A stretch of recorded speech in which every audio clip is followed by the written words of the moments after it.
ఆంధ్రప్రదేశ్లోనూ కేంద్రంలోనూ భుజం భుజం కలిసి నడుస్తున్న బీజేపీ జనసేనల మధ్య తెలంగాణ రాజకీయాల్లో మాత్రం తీవ్ర విభేదాలు పొడచూపుతున్నాయి. ఆంధ్రప్రదేశ్లో రెండు పార్టీల మధ్య స్నేహం వికసిస్తుంటే తెలంగాణకు వచ్చేసరికి అది కాస్త రాజకీయం కాకరేపే కుస్తీగా మారిపోయింది. రాబోయే గ్రేటర్ హైదరాబాద్ మున్సిపల్ కార్పొరేషన్ ఎన్నికలు దగ్గర పడుతున్న వేళ పొత్తుల వ్యవహారంపై ఇరు పార్టీల నేతల మధ్య సాగుతున్న మాటల యుద్ధం తెలంగాణ రాజకీయాన్ని తీవ్రంగా వేడెక్కిస్తోంది.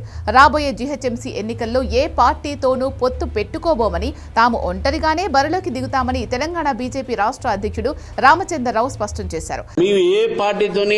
పొత్తు పెట్టుకోము. బీజేపీ ఒంటరిగా పోటీ చేస్తుంది.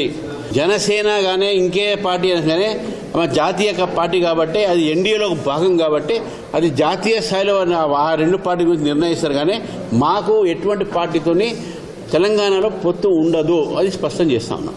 జనసేనతో పొత్తు పెట్టుకుంటే లాభం కంటే నష్టమే ఎక్కువని తెలంగాణ బీజేపీ నాయకత్వం బలంగా భావిస్తోంది. పొత్తు నిర్ణయం తీసుకోవాల్సింది జాతీయ నాయకత్వమే తప్ప స్థానిక నేతల పరిధిలోనిది కాదని తెలంగాణ జనసేన అధ్యక్షుడు శంకర్ గౌడ్ కౌంటర్ ఇచ్చారు. ఒకవేళ బీజేపీ తమతో కలిసి రాకపోతే తాము కూడా తెలంగాణలో ఒంటరిగానే పోటీకి సిద్ధమవుతామని ప్రకటించారు.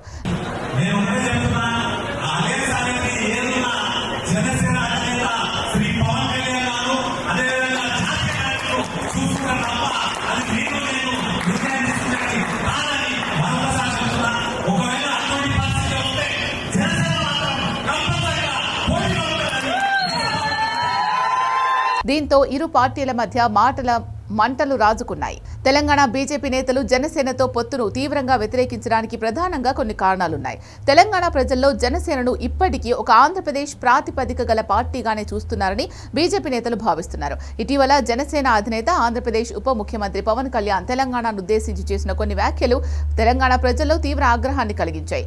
తెలంగాణ మీ అయ్య జాగీరా అంటూ పవన్ చేసిన కామెంట్లు తెలంగాణ సెంటిమెంట్ ను రగిల్చాయి. ఈ వ్యాఖ్యలపై కాంగ్రెస్, బీఆర్ఎస్, టీఆర్ఎస్ వంటి ప్రధాన రాజకీయ పక్షాలు పవన్ కళ్యాణ్ పై తీవ్ర స్థాయిలో విరుచుకుపడ్డాయి. ఇటువంటి పరిస్థితుల్లో జనసేనతో పొత్తు పెట్టుకుంటే తెలంగాణ సమాజం తమకు కూడా దూరమవుతుందని, తెలంగాణ బీజేపీ సొంత రాజకీయ ఉనికికి గండి పడుతుందని కాషాయ నేతలు ఆందోళన చెందుతున్నారు. హైదరాబాద్ శివారు ప్రాంతాలు, గ్రేటర్ పరిధిలో ఆంధ్ర మూలాలున్న ఓటర్లు పెద్ద సంఖ్యలో ఉన్నారు. ఈ ఓటు బ్యాంకును ఆకర్షించేందుకు రాజకీయం రసవత్తరంగా మారింది.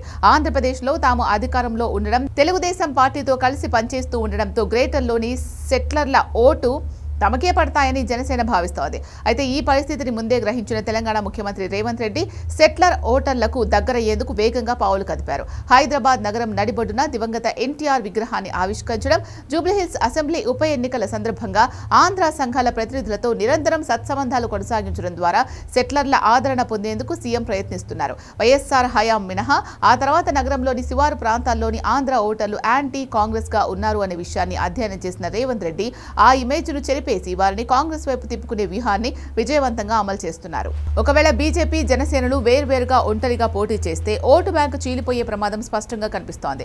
గ్రేటర్ హైదరాబాద్, రంగారెడ్డి, మేడ్చల్, మల్కాజ్గిరి జిల్లాల పరిధిలో జనసేనకు, పవన్ కళ్యాణ్ కు గణనీయమైన సంఖ్యలోని అభిమానులు, మద్దతుదారులు ఉన్నారు. అయితే ఇది బలమైన పార్టీ నిర్మాణంగా మారకపోవడం వల్ల ఈ ఓట్లు స్వతంత్రంగా ఓటు బ్యాంకును చీల్చొచ్చు.